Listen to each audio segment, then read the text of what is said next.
Aláròyé máa wí o.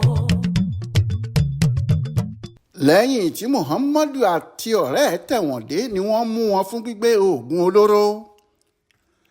àfi bí èdè ìlọ́ra àwọn baálé ilé méjì kan jọ létí àwọn tó ń gbọ́. ìyẹn ọ̀gbẹ́ni Muhammadu ẹni ọdún 24 àti ọ̀gbẹ́ni Sakari Yau Buhari ẹni ọdún 22 tí wọ́n ṣẹ̀ṣẹ̀ ti ẹ̀wọ̀n dé láìpẹ́ yìí ṣùgbọ́n tí wọ́n tún mú wọn lọ́sẹ̀ tó kọjá yìí pé wọ́n ń ṣòwò egbòogi olóró.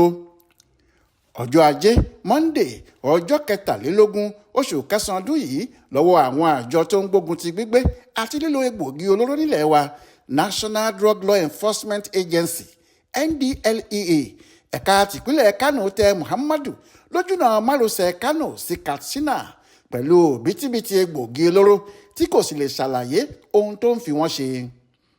Aláròyé gbọ́ pé ọjọ́ 8 oṣù kejì ọdún yìí ni wọ́n fojú Sakari balẹ̀ ẹjọ́ gíga kan nílùú rẹ̀ ẹ̀sùn pé ó ń ṣòwò egbòogi olóró ni wọ́n mú un fún tí adájọ́ sì jù ú sẹ́wọ̀n oṣù 15 tàbí kó san ẹgbẹ̀rún 15 náírà owó ìtanràn fóhun tó ṣe ṣùgbọ́n tó jẹ́ pé owó ìtanràn ló padà san.